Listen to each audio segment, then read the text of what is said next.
Hello dear student, how are you all? I hope you all doing well. So student, आज आपका एक new chapter start करने जा रहे हैं. This is chapter number is 7 and your chapter name is Bharat 18वीं शताब्दी. आज हम भारत की 18वीं शताब्दी के बारे में बात करेंगे. ठीक है, आइए हम अपने चैप्टर को अच्छे से डिस्कस कर लेते हैं. ओके, सबसे पहले बच्चों हमारा है प्रस्तावना. 1717 ईस्वी में औरंगजेब की मृत्यु के बाद मुगलों की शक्ति क्षीण हो गई थी. क्षीण मतलब बिल्कुल खत्म हो गई थी, यानी उनके पास अब कुछ और शक्ति बची नहीं कि हाँ हम इस तरह से शासन कर सकें या फिर लड़ाई कर सकें, है ना. तथा देश के विभिन्न भागों में अनेक स्वतंत्र राज्य का उदय हुआ. उनमें से अनेक राज्य भारत के आधुनिक राज्य बने. उनमें से जो कुछ राज्य थे वो भारत के राज्य बने. इस अध्याय में हम ऐसे कुछ प्रमुख राज्यों का अध्ययन करेंगे जिन्होंने मुगल शासन के समय अपनी स्वतंत्रता का उद्घोष किया था. परिवर्तित मुगल. अब हम परिवर्तित मुगल के बारे में बात करेंगे बच्चों. यहाँ पर है वास्तव में मुगल साम्राज्य का विघटन और औरंगजेब के शासनकाल में अंतिम 25 वर्षों में ही प्रारंभ हो गया था. जाटों, बुंदेलों और राजपूतों, सतनामी तथा सिखों के गंभीर विद्रोह हुए, यानी इन लोगों के गंभीर आपस में झगड़े हुए, विद्रोह हुए. ठीक है, दक्कन में मराठों के उत्कर्ष ने भी मुगल साम्राज्य की नींव हिलाकर रख दी. 1707 ईस्वी में औरंगजेब की मृत्यु के बाद उत्तराधिकारी के लिए एक और युद्ध लड़ा गया. यानी जब औरंगजेब की मृत्यु हुई, उस औरंगजेब की मृत्यु के बाद कि कौन शासन करेगा, कौन गद्दी पर बैठेगा, उसके लिए भी लड़ाई हुई, है ना. एक और युद्ध लड़ा गया जबकि औरंगजेब ने अपनी वसीयत में सभी तीनों पुत्रों में साम्राज्य को बराबर बांट दिया था. यानी कि औरंगजेब ने अपने तीनों पुत्रों को बराबर सारी चीजें बांट दी थी, वसीयत में अपना सारा साम्राज्य बांट दिया था. उत्तराधिकारी की लड़ाई में औरंगजेब का सबसे बड़ा पुत्र मुअज्जम, जो काबुल तथा पंजाब का गवर्नर था, विजयी हुआ तथा बहादुर शाह प्रथम के नाम से सिंहासन पर बैठा. उस समय उसकी मृत्यु 63 ईयर यानी 63 ईस्वी की, यानी 63 वर्ष की थी, यानी 63 उम्र का था वो, है ना. 63 ईयर का था. वह विद्वान, मृत्यु तथा सहिष्णु स्वभाव का उदार व्यक्ति था. वह सबके साथ शांति से रहना चाहता था.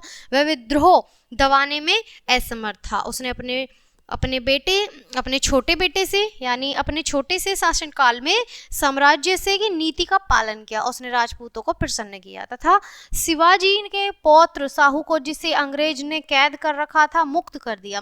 किंतु पंजाब में उसे सिखों के नए नेता बंदा बहादुर के विरुद्ध कठोर कार्यवाही करनी पड़ी. कौन से सन में की उन्होंने? 1712 ईस्वी में बहादुर शाह प्रथम की मृत्यु हो गई. जो बहादुर शाह थे प्रथम, उनकी 1712 में मृत्यु हो गई. बच्चों आगे बढ़ते हैं. बहादुर शाह प्रथम के बाद जहांदार शाह 1712 ईस्वी से 13 तक, फारूक खिसियर 13 से लेके 19 तक तथा मोहम्मद शाह 1719 से लेके 48 ईस्वी सम्राट बने रहे वहां पर. ठीक है, ये सभी अकुशल, आक्रमणीय तथा विलासी थे. वे सरकारी कामकाज में बिल्कुल रुचि नहीं लेते थे.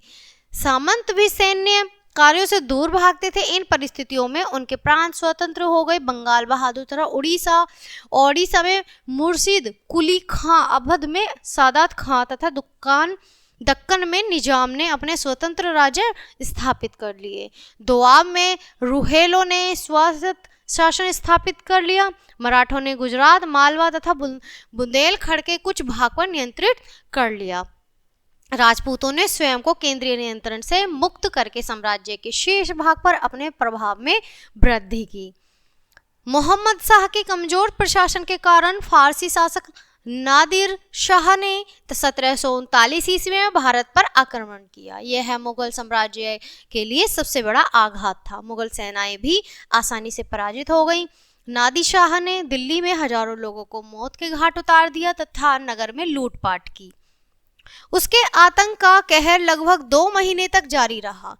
दिल्ली से वापस लौटते हुए शाहजहां का प्रसिद्ध मयूर सिंहासन तथा कोहिनूर हीरा वह अपने साथ ले गया था. जो कोहिनूर हीरा था वो अपने साथ ले गए. सिख गुरु हरगोबिंद 1606 से लेकर 45 ईस्वी के नेतृत्व में सिख एक सैन्य समुदाय बनकर उभरे। सिखों के प्रथम 4 गुरु मिलते थे। और 4 गुरु कौन कौन से थे बच्चों? वो सुधारक थे। ठीक है। 5वें गुरु अर्जुन की मुगल सम्राट जहांगीर के आदेश पर हत्या कर दी गई थी। गुरु अर्जुन देव ने सिखों को एक स्थायी संगठन प्रदान किया। सिखों को 1699 ईस्वी में खालसा के रूप में संगठित किया गया। उनके 4 पुत्र मुगलों के विरुद्ध संघर्ष करते हुए मारे गए थे। गुरु गोविंद सिंह एक स्थान पर स्थायी रूप से न रहकर वे निरंतर पलायन करते रहे। अंत में उन्होंने दक्कन में नांदेड़ के शरण ली। 1707 ईस्वी में औरंगजेब की मृत्यु के बाद वह उत्तर भारत में लौटे। जब औरंगजेब की मृत्यु हुई थी 1707 ईस्वी में, तो वो वहां पर भारत लौटे। ठीक है। सन 1708 ईस्वी में एक अफगान ने उनकी हत्या कर दी। गुरु गोविंद सिंह की मृत्यु के बाद बंदा बहादुर 1708 से लेकर 16 ईस्वी सिखों का नया नेता बना। उसने सिखों को संगठित किया तथा सतलुज और यमुना नदियों के मध्यवर्ती क्षेत्र पर अधिकार कर लिया। उसने एक स्वतंत्र राज्य की स्थापना करने का प्रयास किया तथा गुरु नानक और गुरु गोविंद सिंह के नाम के सिक्के चलाए। वह मुगलों द्वारा बंदी बना लिया गया और उसे गुरदासपुर के किले में रखा गया। बंदा बहादुर और उसके अनुयायियों को दिल्ली लाकर यंत्रणा देकर मार डाला गया। सिखों की सैन्य शक्ति यद्यपि कमजोर हो गई थी। स्वर्ण मंदिर अमृतसर, ये अमृतसर का चित्र है, आप देख सकते हैं बच्चों पिक्चर, किंतु पूरी तरह नष्ट नहीं हुई थी, है ना। सिखों की जो शक्ति थी वो कमजोर हो गई थी लेकिन नष्ट नहीं हुई थी पूरी तरह। उनके हृदय में गुरु नानक तथा गुरु गोविंद सिंह की शिक्षाएं गहरी बसी हुई थी। वे स्वयं को एक सिख राज्य में संगठित करने लगे थे। नादिर शाह तथा अहमद शाह अब्दाली के आक्रमणों के बाद पंजाब में व्याप्त अवस्था तथा अराजकता ने सिखों को एक महान शक्ति के रूप में उभरने में सहायता की। बच्चों 1764 ईस्वी में सिखों ने पंजाब में अपनी प्रभुसत्ता की घोषणा कर दी। उन्होंने स्वयं को 12 मुसलों में संगठित किया था।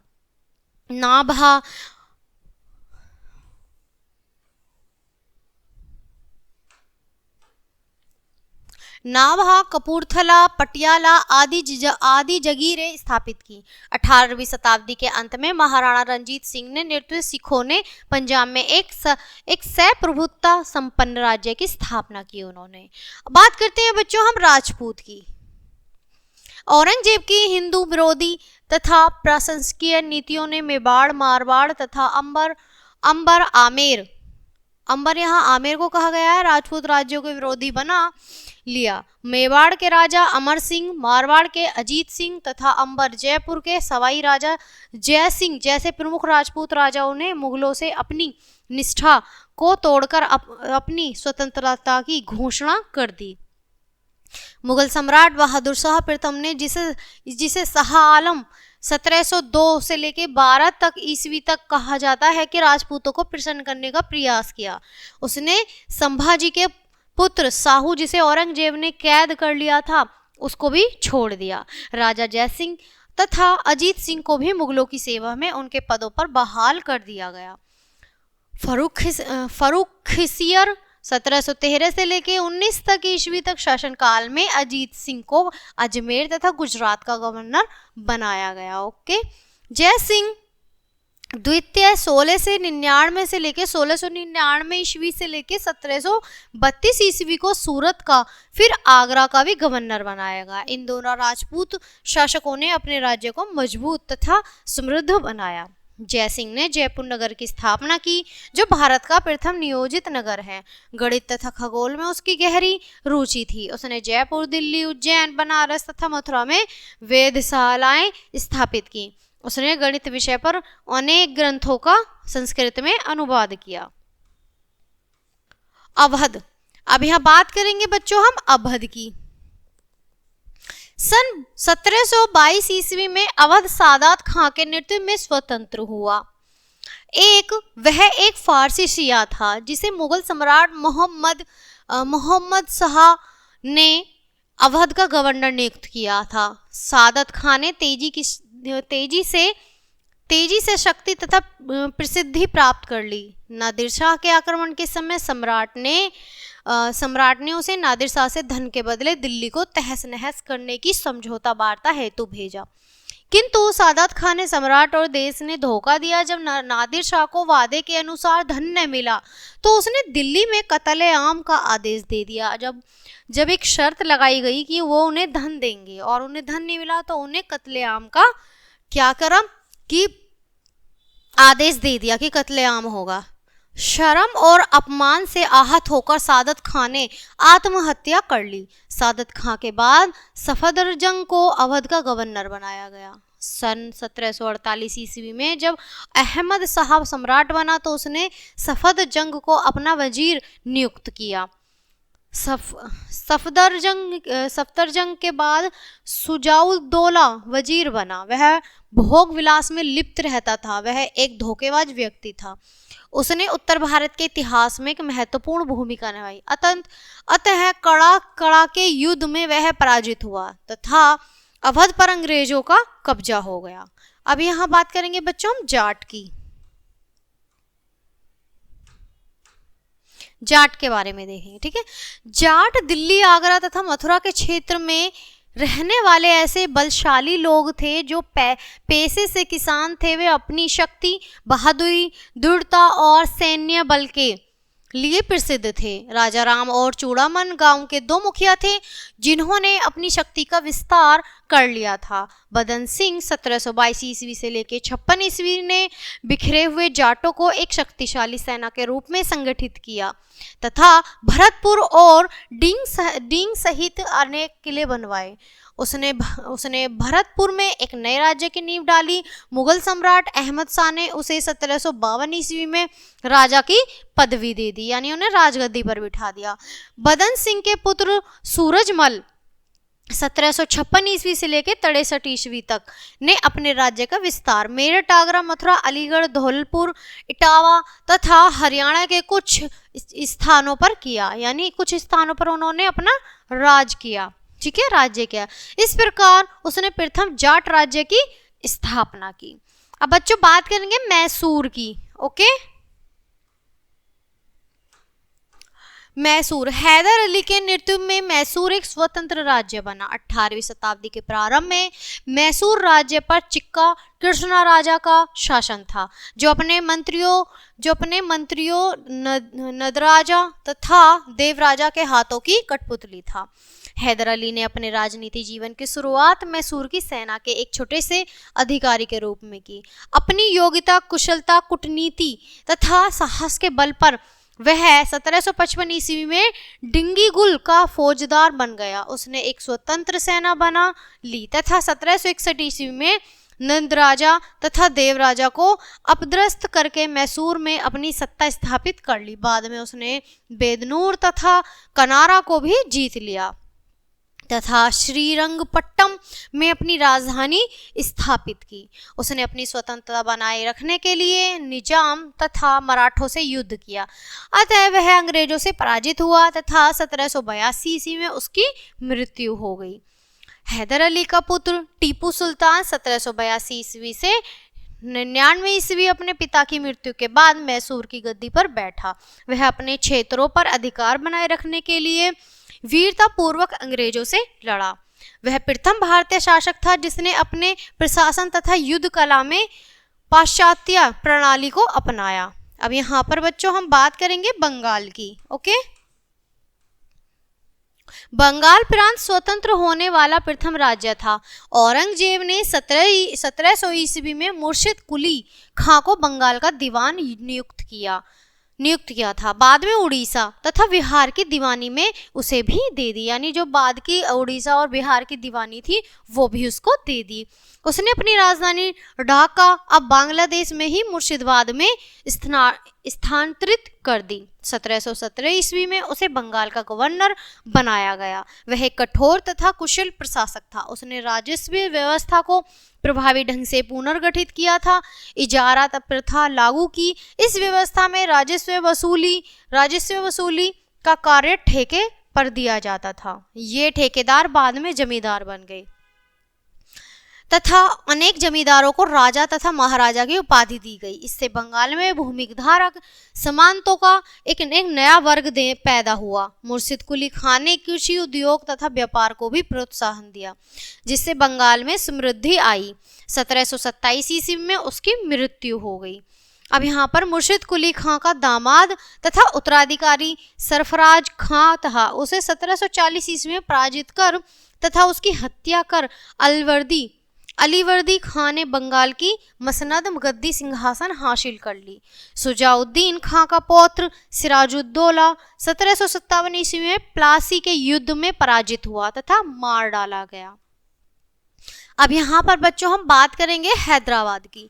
ओके, हैदराबाद राज्य मुगल साम्राज्य के 6 दक्कन सूबों में मिलकर बना था। 1724 ईस्वी में मुगल सम्राट मोहम्मद शाह की मंत्री किलिच खां दक्कन स्थानांतरित हो गया, जहां उसे हैदराबाद राज्य की स्थापना की तथा निजाम उल मुल्क आसफजाह की उपाधि धारण की। वह हैदराबाद का प्रथम निजाम था। वह एक चतुर कूटनीतिज्ञ था। उसने मराठों की बढ़ती हुई शक्ति को नियंत्रित करने का प्रयास किया था। अपनी मृत्यु 1748 ईस्वी में तक अपने दक्कन पर स्वतंत्रता पूर्वक राज्य किया। वह एक योग्य प्रशासक था। उसने व्यापार को प्रोत्साहन दिया तथा धार्मिक सहिष्णुता की नीति अपनाई।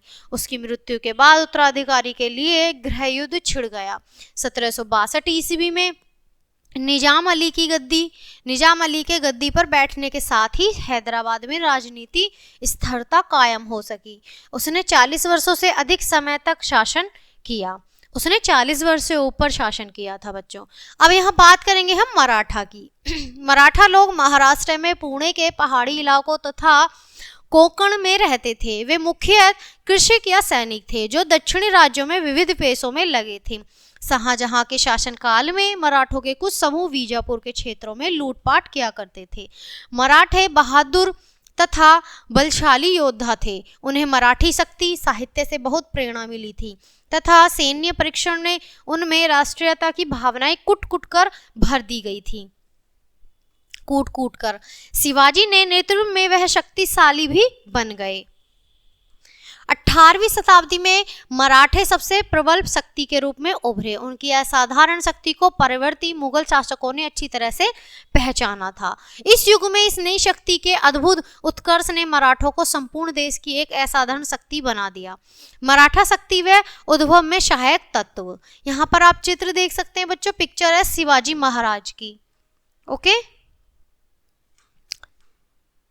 छत्रपति शिवाजी ने 17वीं शताब्दी के उत्तरार्ध में मराठों को और अधिक शक्तिशाली बनाने में महत्वपूर्ण योगदान दिया। उनके उद्भव में दक्कन का भौगोलिक सांस्कृतिक पर्यावरण भी विशेष रूप से सहायक हुआ। कठोर भौगोलिक पर्यावरण ने मराठों में कुछ महान गुणों को उत्पन्न किया, जैसे कि स्वावलंबन, साहस, दृढ़ता तथा इससे भी बढ़कर एक मानव के रूप में मानवीय प्रतिष्ठा का स्वाभिमान होना। ठीक है, टूटी हुई पहाड़ियों की श्रृंखलाओं ने उनकी शत्रुता से रक्षा की। इसके अतिरिक्त मराठा स्त्रियों ने भी देशभक्ति और शक्ति को बढ़ाने में महत्वपूर्ण योगदान दिए।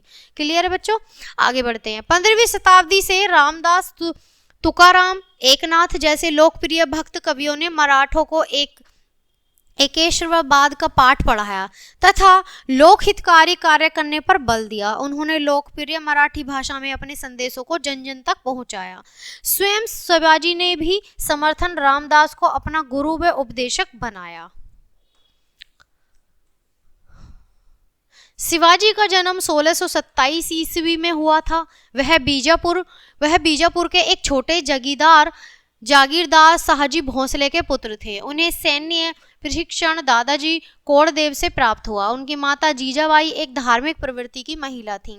वह उन्हें पुराण तथा महाकाव्यों से वीरता की अनेक कहानियां सुनाया करती थी, जिससे शिवाजी में देश प्रेम की भावना जागृत हुई। धीरे धीरे शिवाजी एक महान राजनीतिज्ञ तथा योद्धा बन गए। उन्होंने मराठों की पहाड़ी आदिम जातियों को एक सैन्य शक्ति के रूप में गठित किया। इन्हें भारत में एक हिंदू शक्ति स्थापित करने की महत्वाकांक्षा थी। बीजापुर राज्य का लगभग पतन हो चुका था। शिवाजी ने उनके अनेक दुर्गों पर कब्जा कर लिया, जिसमें तोरण तथा पुरंदर के किले मुख्य थे। फिर उन्होंने कोंकण प्रदेश पर अधिकार करने का विचार किया। यह प्रदेश पश्चिमी घाटों तथा अरब सागर के मध्य स्थित एक तटीय पट्टी था। इसके बढ़ती हुई शक्ति ने उन्हें बीजापुर राज्य तथा दक्कन के मुगल वायसराय का शत्रु बना दिया।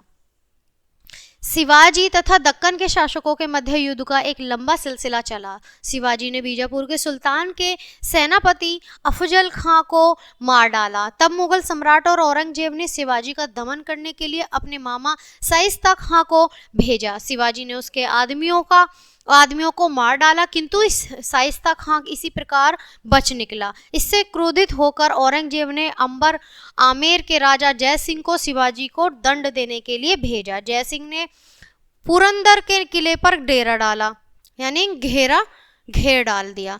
लंबे प्रतिरोध के बाद शिवाजी को पुरंदर की संधि करनी पड़ी। जय सिंह के आग्रह पर शिवाजी आगरा के मुगल दरबार में जाने के लिए सहमत हो गए, जहां उनका अपमान किया गया तथा उन्हें बंदी बना लिया गया।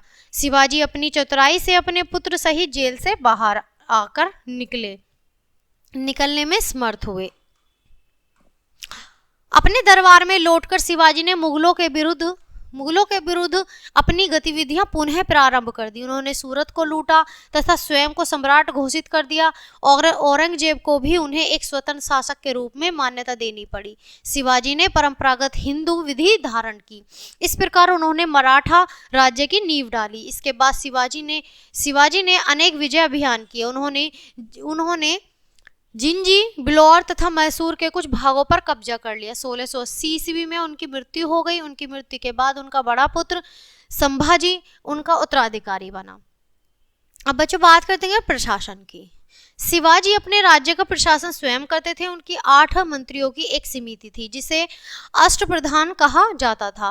पेशवा, प्रधानमंत्री, यानी जो पेशवा होते थे बच्चों उन्हें प्रधानमंत्री, सेनापति पंडित राव थे। धार्मिक कार्यों का जो मंत्री होता है उनकी समिति के प्रमुख मंत्री थे।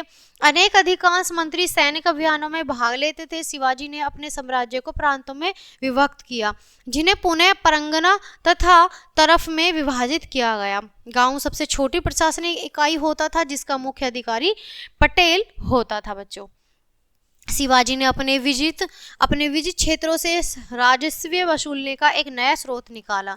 इन क्षेत्रों को 2 प्रकार के कर देने होते थे। सरदेशमुखी, विदेशी ताकतों के विरुद्ध दिए गए संरक्षण के बदले में शासकों द्वारा कुल राजस्व का 10वां भाग तथा चौथ मराठों द्वारा प्राप्त सुरक्षा के बदले में शासकों द्वारा कुल राजस्व का 1/4 भाग। इन करों से शिवाजी एक बड़ी सैन्य शक्ति का रखरखाव करते थे, किंतु इससे उन्हें पड़ोसी राज्यों की सद्भावना से वंचित होना पड़ा, जो आगे चलकर मराठों का पतन का एक प्रमुख कारण बना। शिवाजी की सेना अनुशासित तथा प्रशिक्षित थी। इसमें घुड़सवार तथा पैदल सेना सम्मिलित हुई थी। उनके सैनिकों को निरंतर नगद वेतन दिया जाता था। शिवाजी ने अपने सैनिकों में उच्च नैतिक मूल्यों पर बल दिया। उनकी सेना गोरिल्ला युद्ध प्रणाली में कुशल थी। शिवाजी के पास एक जहाजी बेड़ा भी था जो पुर्तगाली तथा अंग्रेज समुद्री डाकुओं की गतिविधियों पर नियंत्रण रखता था। शिवाजी के सैन्य प्रशासन का एक मुख्य अंग उनके किले थे। उनके पास लगभग 280 किले थे। प्रत्येक पहाड़ी दुर्ग किला एक हवलदार के अधीन होता था। उसकी सहायता के लिए एक ब्राह्मण सूबेदार होता था जो नागरिक तथा राजस्व प्रशासन देखता था। शिवाजी की मृत्यु के बाद 1680 ईस्वी में उनका बड़ा पुत्र संभाजी सिंहासन पर बैठा, किंतु उनके उत्तराधिकारी कमजोर निकले। वे अपने क्षेत्रों पर नियंत्रण न रख सके। इसके अतिरिक्त औरंगजेब की मृत्यु 1707 ईस्वी के बाद मुगल सिंहासन के लिए गृह युद्ध छिड़ गया, जिससे मराठे भी 2 परस्पर विरोधी गुटों में बट गए। एक समय में मराठों की सरकार की एक नई शाखा साहू के पेशवा बालाजी विश्वनाथ के नेतृत्व में विकसित हुई। बालाजी विश्वनाथ ने राज्य में शांति व्यवस्था कायम की तथा उनके सुधार भी किए, जिससे मराठा राज्य के आर्थिक दशा में सुधार हुआ। एक संधि के तहत मुगलों तथा नियंत्रित मराठों के क्षेत्र में शाहू को वापस मिल गया। मराठों को दक्कन के 6 मुगल प्रांतों से सूरदेशमुखी तथा चौथ वसूलने का भी अधिकार मिल गया। इसके बदले में उन्हें 10 लाख रुपए वार्षिक राशि तथा 15,000 घुड़सवार मुगल सम्राट की सेवा को देना तय हुआ। इस प्रकार बालाजी विश्वनाथ ने मराठों की शक्ति तथा प्रतिष्ठा में वृद्धि की। बालाजी विश्वनाथ का पुत्र बाजीराव प्रथम 1720 ईस्वी से लेकर 40 ईस्वी तक, 40 ईस्वी भी एक चतुर राजनीतिक ये तथा योग्य प्रशासक था। उसने स्वतंत्र मराठा सरदारों का एक मराठ परिसंघ बनाया तथा उसके सरदार के प्रभाव क्षेत्र का सीमांकन किया। 4 प्रमुख मराठा सरदार नागपुर के भोसले, बड़ौदा के गायकवाड़, इंदौर के होलकर तथा ग्वालियर के सिंधिया थे। इन सभी को अधिकतम स्वायत्तता दी गई। तीसरे पेशवा बालाजी बाजीराव 1740 ईस्वी से 61 ईस्वी तक के नेतृत्व में मराठे अपनी शक्ति, प्रतिष्ठा तथा वैभव के चरमोत्कर्ष पर पहुंच गए, किंतु 1761 ईस्वी में पानीपत के तृतीय युद्ध में अहमद शाह अब्दाली के हाथों में पराजित हो गई। इनके साथ ही उनका एक हिंदू साम्राज्य स्थापित करने का स्वप्न भंग हो गया।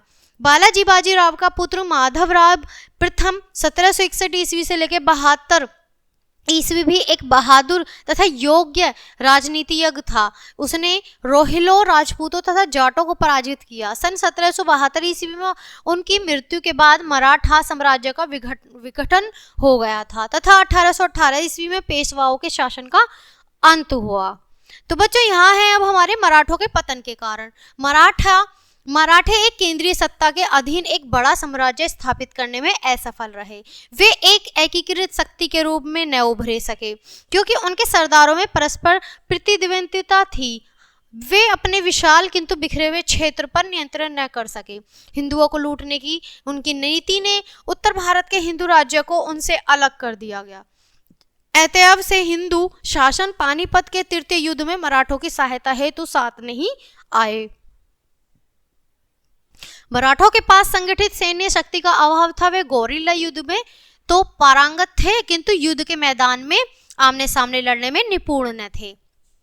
उन्होंने अपनी प्रजा के हित के लिए कोई कार्य नहीं किया, इसलिए वे अपनी प्रजा का विश्वास तथा सद्भावना प्राप्त न कर सके। उन्होंने जल सेना का महत्व भी नहीं समझा। इसके परिणाम स्वरूप वे यूरोपियन शक्तियों, विशेष अंग्रेजों जिनके पास एक शक्तिशाली नौसेना थी, का सामना नहीं कर सके। यहाँ पर आते हैं बच्चों कुछ स्मरणीय तथ्य। आइए इनको एक बार हम पढ़ लेते हैं। अब तक हमने अपने पाठ में क्या सीखा। बहादुर शाह प्रथम मुगल सिंहासन पर बैठा केवल 5 वर्ष तक ही शासन कर सका। बहादुर शाह के उत्तराधिकारी निकम्मे, अकुशल व विलासी सम्राट थे। बंगाल, अवध, दक्कन, मैसूर आदि स्वतंत्र राज्यों के रूप में उदित हो गए। क्लियर है बच्चों।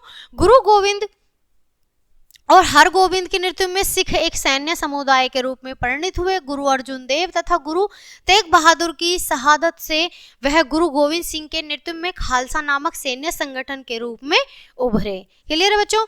चूड़ामन, राजा राम तथा बदन सिंह के नेतृत्व में जाट शक्ति बने। सूरजमल ने प्रथम जाट शक्ति की स्थापना की। सादात खान ने नेतृत्व में अवध स्वतंत्र हुआ। सुजाउद्दौला ने उत्तरी भारत के इतिहास में महत्वपूर्ण भूमिका अदा की। क्लियर है बच्चों। बंगाल प्रांत मुर्शिद कुली खां के नेतृत्व में प्रथम स्वतंत्र राज्य बना। उसने बंगाल में इजारा तथा प्रथा लागू की। बच्चों, शिवाजी विजयपुर राज्य के एक छोटे से जहांगीर दास के पुत्र थे। दादाजी कोडदेव ने उन्होंने युद्ध कला सीखी। उनके नेतृत्व में मराठे शक्तिशाली बने। क्लियर है यहाँ तक। शिवाजी की माता ने उन्हें वीरता की कहानियां सुनाकर प्रेरित किया, जिससे उनके हृदय में भारत में हिंदू शक्ति की स्थापना भावना जागृत हो गई। क्लियर है बच्चों। तो ये था हमारा बहुत ही अच्छा एक हमारे क्या क्या शासन काल था इतिहास को लेकर। बहुत प्यारा सा चैप्टर, बहुत अच्छा सा डीप नॉलेज का। सो बच्चों, चैप्टर यहीं क्लोज करते हैं। मिलते हैं आपसे नेक्स्ट चैप्टर नेक्स्ट वीडियो के साथ। तब तक के लिए bye and thanks for watching.